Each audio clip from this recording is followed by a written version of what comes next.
আসসালামু আলাইকুম। কাছের এবং দূরের যে যেখানে বসে আজকের আমার এই ভিডিওগুলো দেখছেন সবাইকে জানাই আমার প্রাণ ঢালা শুভেচ্ছা। আজ দেখাবো খুব পুরানো একটি রান্না, আমার মায়ের হাতের রান্না। এই রান্নাটা আমি মূলত মায়ের কাছ থেকে শেখা এবং এখন কিছুটা আমি আমার খালার কাছ থেকেও শিখেছি। তো আজকে রান্না হচ্ছে সিমের শুকনো বিচি দিয়ে করলা তরকারি। তো আমি প্রথমে সিমের বিচিগুলো ভেজে নিচ্ছি। ভাজা হলে একটু পানি দিয়ে একটু সিদ্ধ করে নেব, অল্পক্ষণ সিদ্ধ করব, খুব বেশিক্ষণ সিদ্ধ করব না।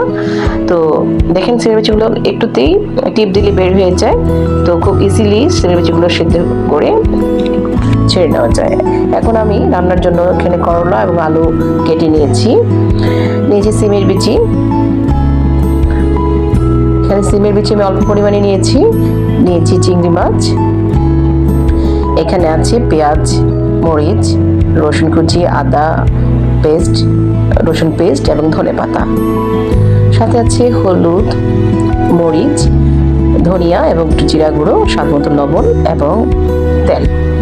তো আমি এক এক করে সব ইনগ্রেডিয়েন্টসই আপনাদের দেখিয়ে দিচ্ছি এখানে যা যা লাগে। তো আমি এখন একটি হাঁড়ি বসিয়ে দিচ্ছি, হাঁড়ি গরম হয়েছে, এখন দিচ্ছি পেঁয়াজ এবং রসুন কুচি এবং কাঁচামরিচ, এগুলো হালকা একটু ভেজে নিচ্ছি। নরম হলেই এখন আমি দিয়ে দিচ্ছি আদা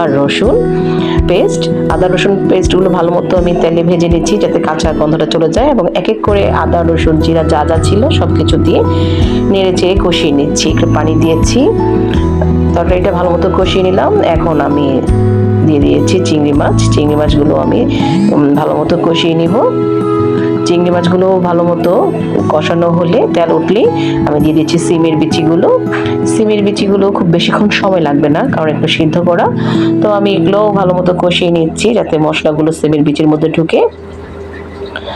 তো এখন আমি এখানে করলা যে কেটে রেখেছি, করলা এবং আলুগুলো দিয়ে দিলাম, ভালো মতো নেড়ে চেড়ে দিলাম। এখন আমি ঢেকে রাখলাম, একটু পর পরে আমি এগুলো নেড়ে দিয়েছি। তো এই করলাগুলো আমি দেখেন খুব চমৎকারভাবে সিদ্ধ হয়ে গেছে, করলা এবং আলু। এখন আমি একটু পানি দিয়ে নিচ্ছি, খুব বেশি পানি ঝোল করব না, মাখা মাখা তরকারিটা করব, কিন্তু একেবারে ভাজাও করব না, যেহেতু এটা ভাজি না একটা তরকারি। অল্প পরিমাণ পানি দিয়ে আমি এটা মাখা মাখা ঝোল করেছি, সাথে দিয়েছি কাঁচামরিচ এবং ধনেপাতা। নামানোর আগে দেখতেই পাচ্ছেন খুব চমৎকার একটি তরকারি হয়ে গেছে, খেতে চমৎকার স্বাদের। গরমের মধ্যে এই খাবারটা খুব পারফেক্ট একটা খাবার, আপনারা অবশ্যই রান্না করে খাবেন, আশা করি আপনাদের ভালো লাগবে। সবাই ভালো থাকবেন, সুস্থ থাকবেন এবং সুন্দর থাকবেন। আল্লাহ হাফেজ।